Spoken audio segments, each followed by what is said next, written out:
As far as the impact we have on the ecology, on the ecosystem, yes, that's significant. We are an extractive industry. We are a big mining company. We do about 35 million tons of mining today. We are one of the largest miners in the country. We are one of the largest steel companies in the world. Steel is a hard to abate sector, accounts for a big part of the carbon footprint of the world. Everyone agrees. But having said that, this group was set on an ethos of not looking at the community as just another stakeholder, but the very purpose of our existence. You know, these were the words of J.N. Tata. Yeah. And that's an ethos which really makes the community, far more important than most corporates consider them to be. So it's not just about having a social license to operate, but about doing what is right for the community and the ecosystem. And I think Tata Steel has tried to do that over the years, and we continue to do that. You want to build solar panels, the structures which hold solar panels are made of steel. You want to build windmills, there's a lot of steel in it. You want to make hydrogen, the plants that make hydrogen will have a lot of steel, right? You have to transport gas and hydrogen, everything else, you will need to use steel. So to me, steel will always be there. Steel will always continue to be used, but steel has a major ecological footprint, like you said. It's 7% of the carbon emissions in the world. It's traditionally been extractive because 75% of the steel is made through the blast furnace route, which means you use iron ore and coal. Yeah. Okay, so steel needs to think circularity a lot more. Okay, so we need to recycle much more. So which means the share of scrap in the making of steel has to increase, which will increase, but is limited by how much of steel you've consumed in the past, because the scrap comes out of the steel that you've consumed in the past. But it can certainly be higher than the 25% share that it is today. Today, it is only 25%, partly because it is cheaper to produce steel using iron ore and coal than by melting scrap. Okay, so that economics will change as there's carbon pricing in some markets like in Europe. And also corporates like us take a deliberate call to get more and more into recycling because it's the right thing to do. Secondly, if you use the concept of circularity, you will also look at how can I design for longevity? How can I design for repair? How can I design for reuse before I start recycling, right? So steel industry needs to think on that.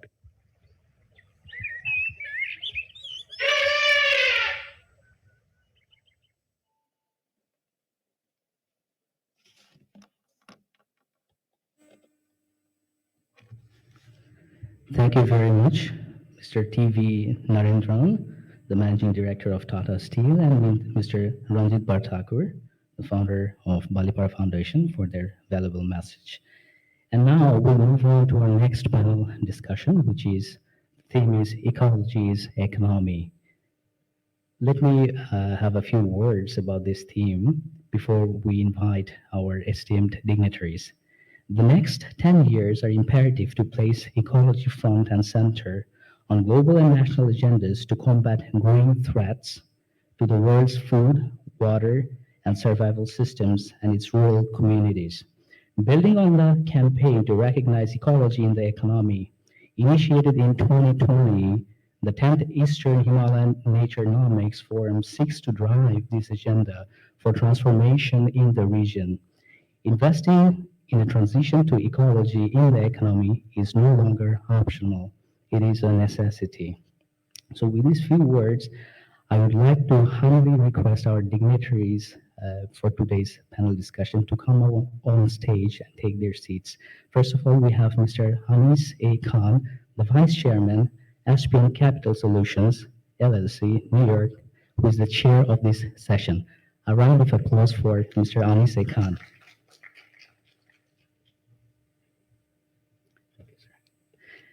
We also have Mr. Chanakya Chaudhury, the Vice President Corporate Services, Tata Steel, India.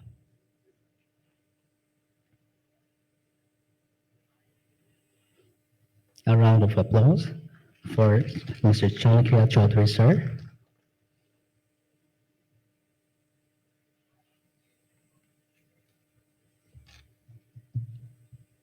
Thank you, sir. We have Dr. Richard Gio, Asia Pacific Region Conservation International, Singapore. A round of applause for Dr. Richard Gill.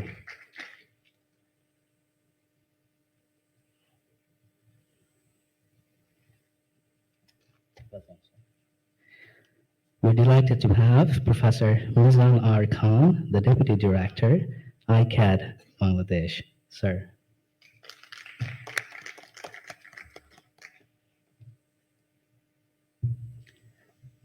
Now, I would like to request our dignitaries to take their seats and also request Mr. Anamis A. Khan to start this session for all of us. Thank you, sir.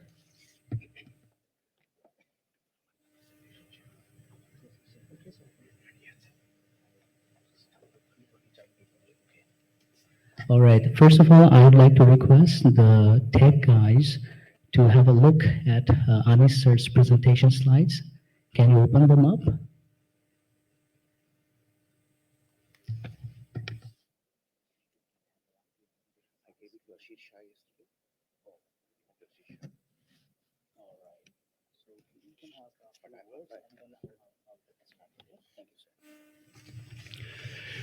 Assalamu alaikum and good morning, distinguished ladies and gentlemen.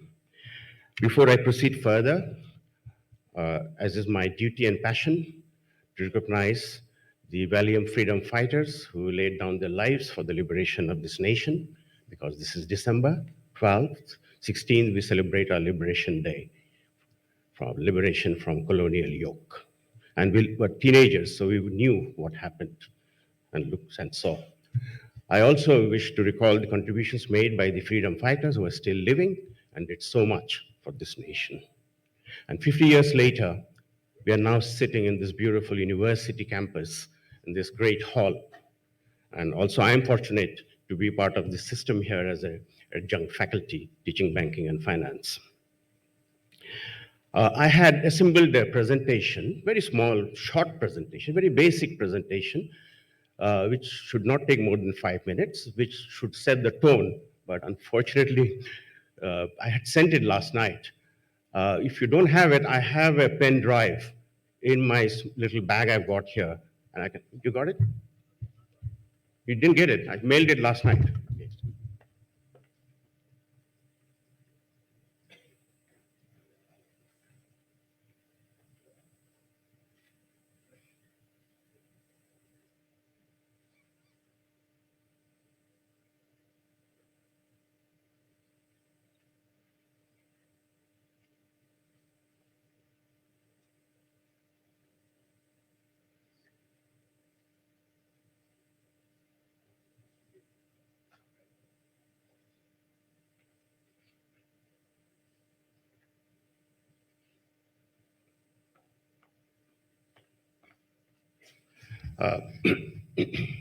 I would also like to thank Balipara Foundation for inviting me over here. It's a great honor. And also Ambassador Tadiq Karim, who's the chair of the Bay of Bengal Studies, for this great event, the collaboration between Bangladesh and India. We have already heard very eminent speakers, both through video hookup and also over here, most eminent academicians of the world, also senior civil servants from India who are legendary and whom we have seen over the years also come to Bangladesh, serve in Bangladesh. Thank you, sirs, for coming to our country in this beautiful December month when the weather is so good. I'm also very happy to see His Excellency, the British High Commissioner, who has become a good friend over the years, with whom also I work on other ventures. We have this, oh, great. So we have this presentation. If you don't mind, I'll have to sit down and do it because I've got a very bad hip. So I can't stand for too long. They have the presentation, so will you play it? Yes, please. Okay. Can I control it? Sure. Okay.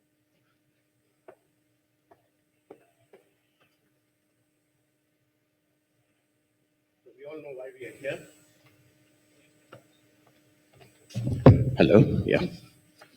So we are talking about ecology, which is also, if you use this, it's very interesting, it's economy. And we are talking about the environment. And I thought there would be some students over here who are always my favorite when I come in here.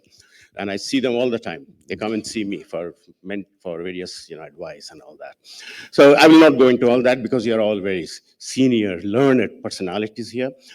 Uh, so we know what these are. So just we'll go through this. Of course, it is also was there in the main slide, opening slide. So predators, catchment area, humans, food, diseases, water, etc. So we know that.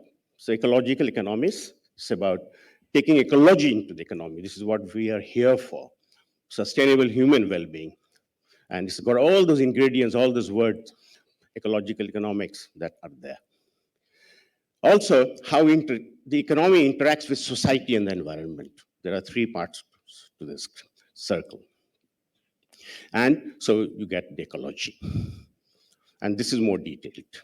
There comes GDP, production, wealth, labor, trade, and governance, which has become extremely important everywhere, whether it be in banks or whether it be in government or corporations, or even in local union parishads. So again, I will not go into all this because you're all very eminent personalities. So what I liked here was the fundamental focus in the concept of natural capital, which we are talking about, especially about Bangladesh, Bhutan, Nepal, India, this entire region that we have got from the Himalayas down to the Bay of Bengal, which suffered from deforestation, denudation, desertification, flooding, sedimentation. But at the same time, it's a very rich delta, which generates so much in crops, fish, marine resources. So it's a mix. It's rich, but it suffers natural calamities. So again, I'll not go into all that, just to set the tone. So this is very interesting. The environment, human activity, the input then results in waste, and we need to recycle that, which has become very important. And we've seen from those climate conference held at Sharm el-Sheikh recently. So this is very interesting. I found this. I thought I would study more of this for all the theories of neoclassical economics, labor economics, agricultural economics, etc., how they interact. I thought this was a very interesting slide that I got from an open source. I thought this is brilliant. And the ethics focus also, so it's so important. Again, you come back to governance. So again, these are new things that I'm trying to learn. Ontology, I never knew what it was. Time and space-bound national wealth, as per the classical economics, now say wealth universal in time and space. Ontology. Epistemology, economics is a normative contextualization. And now economics is a value-neutral decontextualization. So they're completely at an antithesis. And the conclusion is that limited economic expansion by classical economists and neoclassical unlimited economic growth. So I found that very interesting. This is also interesting. Again, I will save my time because we have got 30 minutes. We've got three eminent personalities going to speak. So environmental economics, they price the environment, they define property rights. Ecological economics, environmental investments, and distribution of the wealth from the rich north to the less rich south. Again, this is very interesting. I found this examples of wastage and linear externalities in today's linear cities, how we waste. Even if, can you imagine all those 5-star hotels or 3-star hotels? Every day they serve you breakfast or have buffet lunch or dinner. Then what happens to all that food out there? And what is the need for putting up so much food? Who can eat so much food? I always wonder. I hope they give it to the orphanages. I hope they do something with all that. Why waste? So this is again very interesting. The natural capital and man-made capital, solar energy, matter energy, you recycle, and then you get energy, you get heat. And when winter's coming in the northern hemisphere, you need a lot of heat. And people are worried because how will they get enough gas because of the Ukraine war? Again, that's the same thing, the one I showed you before. And these are books which have been written already on the subject. I found that very interesting. Again, this is the leaking world. I found that also very interesting. And look at some pictures. I'll just end with some pictures. This is terrible. Then we are thinking of solar panels. I was part of making a building in Dhaka city where we put up solar panels and rainwater harvesting. So it made me very happy to have been able to do that. Look at that, so how they are making everything green. You've got something like this in Chile, and then something like this in Singapore also. Your place, Mr. Gio. So that's beautiful, I think. And many Dhaka homes now have rooftop gardens. In my house also, my wife has a small little garden. So this is all beautiful, and this is where we should be heading. Protect the environment, protect the marine resources. And Obama said it's not a choice between our environment and our economy, it's a choice between prosperity and decline. And, of course, the eminent Kofi Annan, contrary to popular belief, we do not face a choice between economy and ecology. It's often said that protecting the environment would constrain or even undermine economic growth. In fact, the opposite is also true, is true. Unless we protect resources and the Earth's natural capital, we shall not be able to sustain economic growth. So the ecological footprint, I like this also. So all this footprint is everywhere. And this is more details, I won't go into it. So environmentally friendly, eco-friendly, for a living planet, bioenergy, thinking green, save the world and the environment, go green. There's no planet B. Thank you. It's very short. So with those words, I will move into our first speaker. Thank you for making this journey here, Mr. Chanakya Chaudhury. You work in the corporate world. So I have worked for 40 years in the corporate world and continue to work over there. It's a challenge. You got so many dimensions to it. You have boards, you have regulators, you have media, you have customers, you have your own teams. So there's a great interaction that you have to balance as a leader. So having said those and the tone that I have set, how in your company do you view this ecology is economy, and what do you do? If you can give us some good examples, I think that will benefit the audience. Thank you. Thank you so much, and good morning, everyone. Sorry. Uh, I think I'll just continue with what I heard our CEO and Managing Director speak, Mr. TV Narendran, before the session started. And I think your context setting was obviously aligned to the whole thing. As an organization, as Tata Steel, we have actually set out a lot of goals and visions for ourselves, specifically through policy documentations and policy formulations. So we have a biodiversity policy which started somewhere in 2016. But I'll just go into specifics in terms of saying what we as a company are doing to ensure. So just picking up stuff which we heard since yesterday afternoon, things like uh, more with less, uh, recycling, reduction and reuse. So if you look at the steel industry, and it is obviously one of the hard to abate sectors, 7% carbon emissions of the world, uh, we have been actually on this journey of not only should we say reducing consumptions of all the natural resources, because the moment you start reducing, you start producing lesser from the extractive world, so mining iron ore and coal. So there was a time when iron ore you would mine and only use selectively, because whatever could be used directly into the blast furnaces or sinter plants. But now technologies have helped, so you have a lot of technology available for low grade beneficiations of iron ore. Similarly, for coal, whatever comes in India, personally speaking, is not too good in quality, but we beneficiate a lot. So, what it means is that substitution of this coal is going to come from Australia. So look at the carbon footprint of coal, which gets mined in Australia, then gets transported into India and waterways, inland, and whatever. So I think we've been using this quite a lot. Second, I think what we have also done a lot more and better, I would say, is consumption of water. So steel companies use a lot of water for producing steel. And there used to be a time when it used to be 10 meter cube per ton of crude steel, which is now hovering around 2. We want to go up to 1. And the reason we have used this is that water is a resource which is going to be, it is already scarce. And more of recycling, reuse on the water side. The third angle, and I'll then stop because I know others are going to speak. We've also built in bridges now with the community that we engage, we work with. So there are many such examples of production in the agriculture fields which are actually getting used in alternate material productions or even steel production. So, for example, bamboo plantation for biomass. For example, in Jharkhand and Orissa in India, we have a flower called kusum, which gives you lac, and that lac gets used for alternate material called graphene.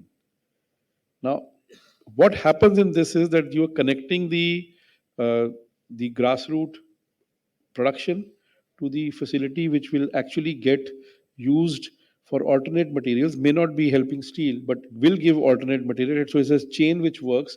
You do not actually exploit the environment anymore on these things. So I'll just stop here, because I think what we are doing more and more is to reduce consumptions of resources currently.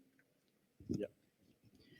Thank you, Mr. Chanakya Chaudhury, for giving the viewpoint from your corporate point of view. And I'm very happy to hear that in 2016, you came up with a policy and documentation. So that shows that your company continues to be at the forefront of innovation, of adapting to change in the world. So that is why Tata is Tata. We'll come back to you. Just wanted to add that I'm a banker, as most people know. Basically, I'm a banker. And as part of my banking experience, in 2009, Dr. Atiyar Rahman became the governor of Bangladesh Bank, and then he started the journey of financial inclusion, which included women empowerment, products for women. Then he came up with solar energy, projects. And then he also said that I'll give you help with many, many green energy products, which you have to design. So he was very inspirational in that way. So I now remember in August 2010, I journeyed with him early morning. I started, there was no Padda bridge there, so we had to cross the mighty river, Padda River, and then go down south to Borguna, which is down there, and on the bay, to inaugurate the first ever solar powered irrigation pump in South Asia. It made me very proud. It was made in Bangladesh by Rahim Afroz Bangladesh Limited. And I felt so happy when Dr. Atiyar Rahman pressed the switch and the machine came to life. It meant that instead of 2 crops a year, the farmers would get 3 crops. And they did this through a cooperative. And it costs 4.5 million takas, and all they have to pay is pay a certain amount of money to the cooperative for whatever water they used. So, and then it went on. Now we have hundreds of these pumps across the country. So this is one example I would like to give you and share with you, a live example of which I have been a humble part. I shall now move on to our next speaker, Mr. Richard Geo. Thank you for making the journey from Singapore, and you are Asia Pacific Regions Conservation International. So you have a different view of this. You work with this all the time, and you know much more about it than I know, at least. So your viewpoint on what we have set the tone on. Thank you. Well, thank you very much. It's really an honor and very humbling to be part of this panel. So first, I'd just like to say, I wish, Mr. Khan, you had given many PowerPoints I've seen over the years, because I like the speed, the sort of the fast cutting of going through it very quickly, because it does prime us for what we're talking about.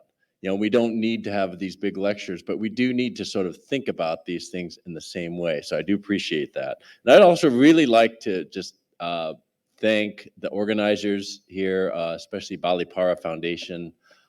You've made myself and our team at Conservation National just feel so welcomed.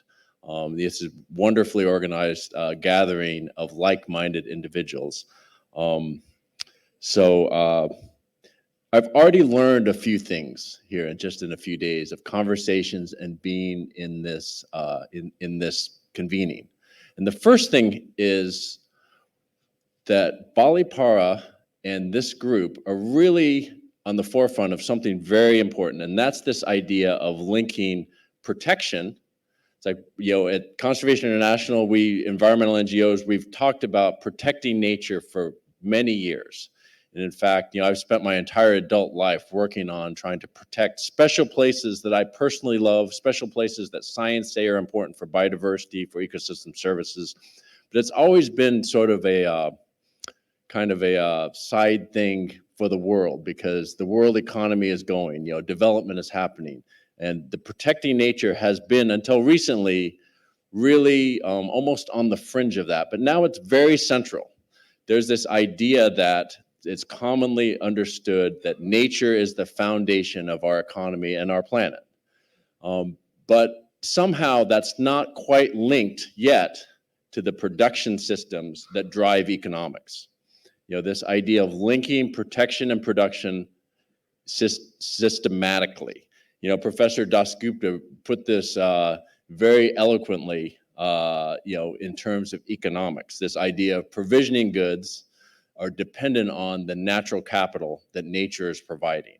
And in his review and his body of work from his career, he's very, very eloquently demonstrated this. But this is not happening in the world. But one of the things I've learned is the Balipara Foundation, through their concept of rewilding, is making this link. Is not just saying we're going to rewild these places, but we'll rewild these places in a way that the goods and the economic growth for communities are coming back to protecting. So it closes this loop. These have been open loop systems. That nature gets degraded for economic development, but instead of that, it creates this virtuous cycle.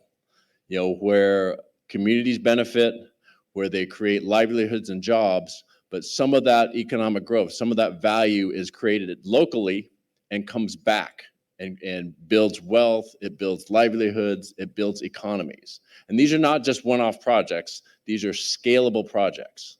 And this is something that we at Conservation International were really trying to look for and highlight and be a part of scaling. So I'm just very grateful to be part of this. What I'll talk about this afternoon in our session is with government of Indonesia, how we're thinking about scaling those projects from a fisheries point of view. Because marine protected areas, they are a key part of building sustainable fisheries. They produce fish in many ways. You protect the ocean and it produces fish. Historically, those fish have been caught and exported, and the value goes elsewhere. The value goes to the global north. It builds wealth. It builds wealth for other people that really don't need it.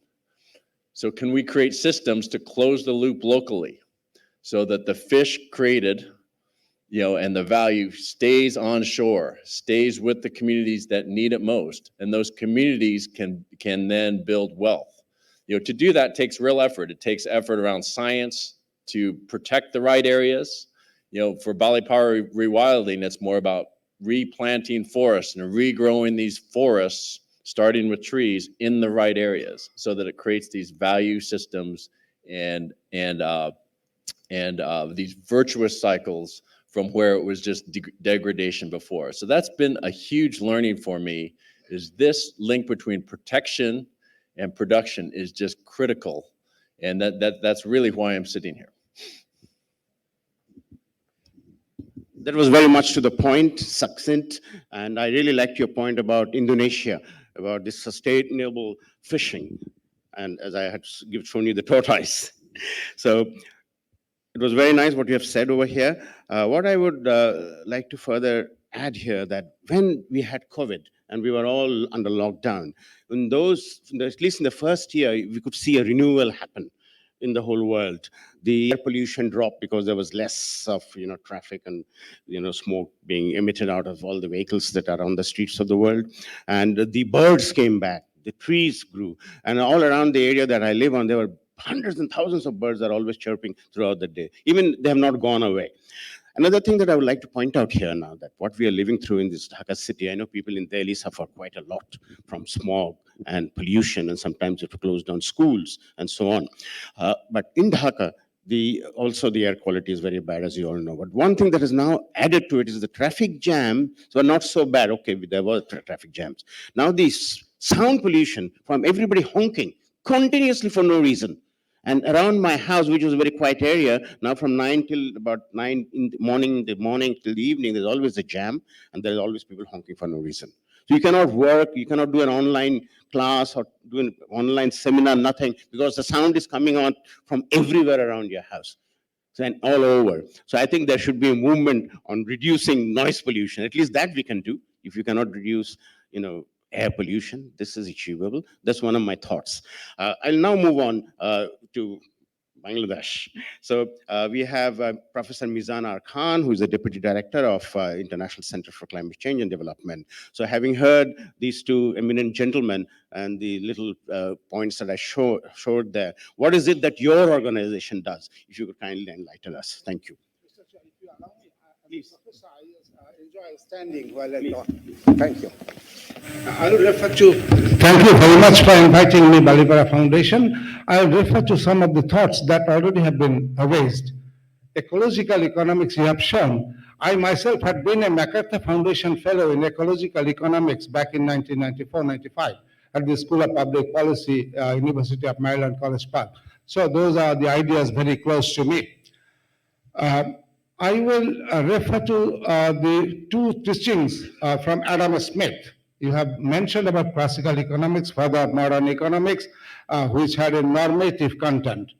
So you all know, I believe, that economics evolved from moral philosophy during the second part of the 18th century. And Adam Smith himself was a moral philosopher. I will refer two teachings from his two books, classical, but refer to the first one. In 1776, he wrote the seminal work, Wealth of the Nations, and Professor Dasgupta has mentioned that the definition of wealth has changed over time. But I refer to his first book, written in 1759, on moral sentiments, theory of moral sentiments. Okay, so from there, I want to share two lessons from Adam Smith. One is that if invisible hands to work as the cybernetic corrective mechanism in the society, then economic agents must behave morally. And that is what, Mr. Anish, you have referred to as the basic assumption that classical economics had a normative content. But globally and nationally, economic agents are not behaving morally.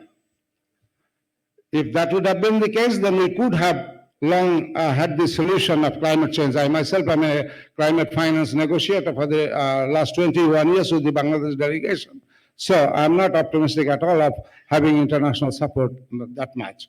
My second lesson that I draw from Adam Smith is the first chapter on the theory of moral sentiments is titled On Sympathy. There he referred to about the indivisibility of interests. This is both at national and personal levels. Back about almost 250 years ago, he foresaw this, that if you want to pursue your personal, your national interests, you have to take care of others' interests. Otherwise, you cannot do that. Now, with the evolution of time, and we are facing kind of an environmental crisis, ecological crisis, biodiversity crisis, so we have to bring in the third agent of interest, the interest of the non-human life. Because non-human life does not need us, our existence, humans. We need their existence for our survival. So here, the interests of this third agent, non-human life's interests, need to be considered. And with this, let me share, for example, some other thoughts. And then what has happened? Classical economics started with this normative content, normative approach, and also the pricing, for example. Dr. Shamsharan has referred to values versus pricing. This is very important. Under classical economics, pricing was fixed based on the cost of inputs plus some profit margin.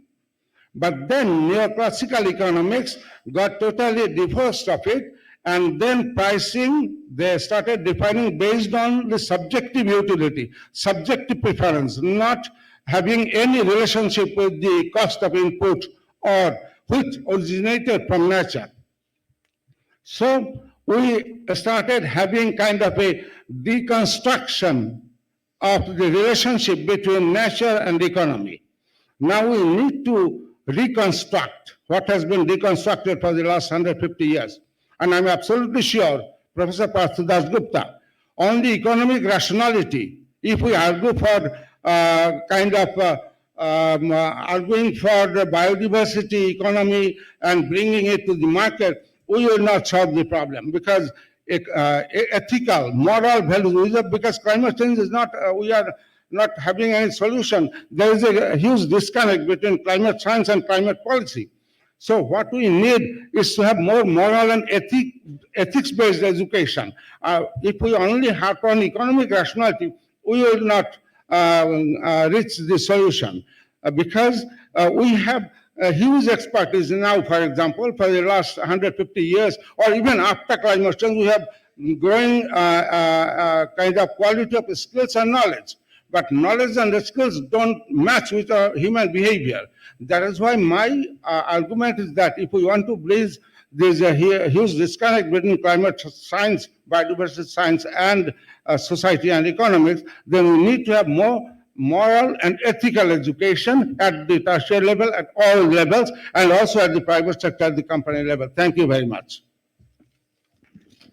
Thank you, Professor Mizan. You are absolutely wonderful, and the way you have explained classical economics, neoclassical economics, and I really like that, and especially the words you use, the choice of words, deconstruction that we have between nature and economics. Now is the time for reconstruction. And so that is why we have the seminar here today. And also the point that I had touched in my little presentation, the ethics-based education and morality, that you reinforce those words, I really appreciate that. Before I come back to these three eminent gentlemen, I think I'll give some time, if you are interested, for question and answers. Ambassador Karim had mentioned to me last night that if somebody wants to ask questions to any one of us over here, you're most welcome to ask. If you may make the questions now, please say your name and where you are from, and raise your hands. And I would request the people helping to have a hand mic ready to give to the gentleman or lady who will be asking the question. Please have a hand mic.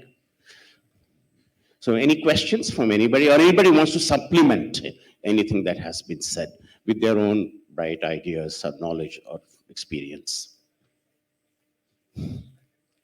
Okay, but we were running behind schedule, I know. We have the British High Commissioner waiting for starting his session, and along with him there are other eminent people. What I will do is, before that also, I'd like to just briefly introduce my friend who's come from Washington, D.C., Professor Dr. Faizul Islam. So he's my childhood friend. He's visiting Bangladesh after 13 years. So he's also a professor of economics at Maryland University, and he also works for the Department of Homeland Security. So when he heard I was coming here, he wanted to come along to meet all of you. So thank you for being here. Yeah, thank you very much for inviting me. This is the first time I'm attending a session or something at a private university. I'm very thrilled looking at the physical infrastructure and what is being discussed here. So I'll return home or United States with a very high opinion about these private universities and the depth of the discussions and knowledge that is being disseminated. Thank you very much, Anis. Thank you, Faisal. So I come back to the gentleman of Mr. Chanakya. Anything that you would like to say, the closing words? So I think what you just mentioned with regard to the noise pollution and the traffic jams, I was remembering the Delhi roads, early 2000, and what helped us overcome that. And I've been talking to some of the colleagues in Bangladesh since yesterday. I've come, and they keep telling me about the plans that the government has on flyovers and stuff. So I think important thing is not only infrastructure, which is obviously the response which any state or any government will give, but I think more important is shared economy. And I think that's where, if we are able to bring in the mindset of people on shared economy, it means that if I have to come from the hotel to this venue, do I need to go in a separate car, or three of us can be in one car, right? And then usage of public transport. But before we get into the usage of public transport, we need to set up that infrastructure for public transport. And I think the traffic snarls and the noise pollutions will obviously go down if those things start happening. More importantly, shared economy. I think the new generation, that is our children's generation, is very much attuned to shared economy. They don't want to own. They would prefer to just have something which they can use and kind of move forward. They don't like, in the first session, someone was talking about why have 3 houses or 4 houses, why not have lesser number of houses, and so on and so forth. I think there's another piece, at least from the steel sector, I can tell you, which works very well which has worked and is still working very well to reduce the consumption and reduce the emissions, because carbon dioxide emission is a big challenge in steel industry. So we've been looking at newer technology, also investing in technology to bring in, so that before we reach a stage where we will not use coal, we'll not use iron ore. Okay, can we use intermittent technologies by virtue of which instead of a three-step process, you go to two or one-step process? For example, currently in a blast furnace kind of a technology, you will get coal, then you will convert that into coke, then it goes into the blast furnace. Now, there are some technologies which we are at pilot stage. Hysarna is one, where it is possibly feasible to take straight coal into the blast furnace. That means the coke making will go out totally. If that happens, the carbon dioxide emission will reduce by at least 1 ton per ton of crude steel. So I think technology surely plays a very, very strong role and a disruptor role. And I think we should all look at that before at least we moving into some kind of a world which is very different. The last point I want to mention is that as an organization, we have been mapping all the work that we do. It's not only within the company, it's also about with the community, and trying to map all that work with the SDGs, the Sustainable Development Goals, and seeing what is the difference we are making on an overall piece. And happy to share that we are moving in the right direction. And I think every organization uh, would or should do that, so that they know exactly the whole footprint is moving in the right direction or not. Thank you so much. So I like the point about shared economy, and of course, the world has to share its resources because some countries have less, some have more. And I envision a day that one day this subcontinent will be something like the European Economic Community, and you can travel freely and transport things freely amongst ourselves with morality and ethical standards. That's going to be very important. Because we're running out of time, very quickly, 2 minutes, please, Mr. Robert Gio. Thank you. So I think one of the things that has become clear, that has made even more clear in this forum, is that nature is critical to economies. We know this, and we know that we need billions of dollars to come into these places like Bangladesh, like India, like Southeast Asia, South Asia, in order to be successful.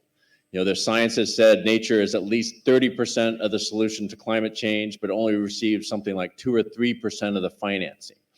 That's a huge problem. We also know a recent study by Conservation International and Dr. Johan Rockström of the Potsdam Institute, that nature is not just an option, that even if we completely decarbonize shipping and transportation and energy and fossil fuel use, we won't stay under 1.5 degrees Celsius unless we go from nature emitting 12 gigatons to being a net sink for carbon. So land use, emissions from land use are still a huge problem. We have to solve that.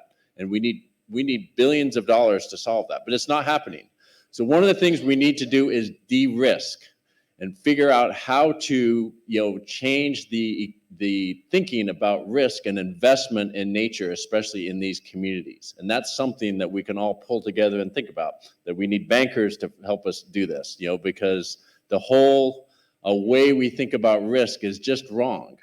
Just so we have these meltdowns like the FTX and crypto, and somehow these institutional investors, Goldman Sachs, and government of Singapore, Temasek, these very conservative investors have convinced themselves that was a good risk to take, but obviously it wasn't. And somehow they think, well, investing in nature, how do we return from that? How do we, it's like too risky.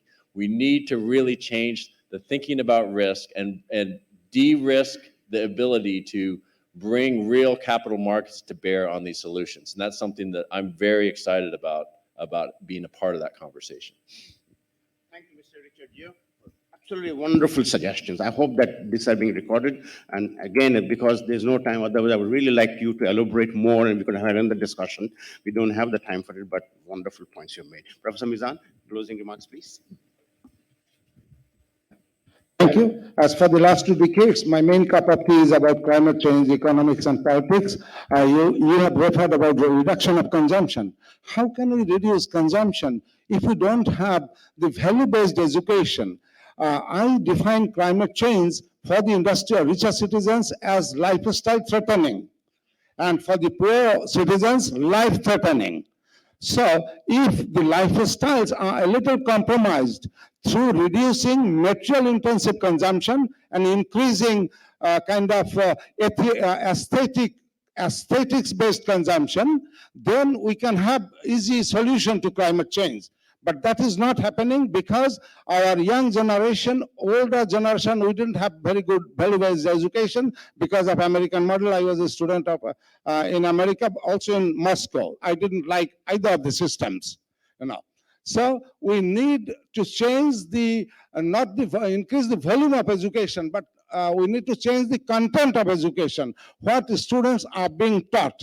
So we otherwise, because this growing disconnect between science and policy will continue and continue. And IPCC, I myself have been a lead author, serves as kind of a medical board. Every month, every day, they come out with some final diagnostics, but the patient does not change. The addiction does not, stop fossil fuel consumption. So please, as a university professor, I argue that development partners also, I have request, please fund to change the content of the education. Thank you very much. Thank you very much, Professor Mizan. For those points, again, I like the point on your content of curriculum. And I'm very fortunate that the two institutions that I teach at, IUB and IBA Dhaka University, Banking and Finance, I have been given free rein to design my own content. And given my 40 years of experience in banking in the field, so I fashion it for the people who will hit the market, job market, or do their own business, and I tell them, this is important for you, this is what you will need, so study this more. These parts you don't know in this country. But of course, if you go outside the country, that's a different matter. So I take I really admire your point about concept, but I think it's an uphill task to get the University Grants Commission to allow that. But meanwhile, we are getting the liberty and we are making changes. In conclusion, I would like to thank these three most eminent gentlemen, Mr. Chanakya Chaudhury, Mr. Richard Gio, Professor Mizan Khan, for your erudite comments, adding so much value to the discussions. I wish we had more time. And to this very eminent audience, thank you very much for being so wonderful. Thank you.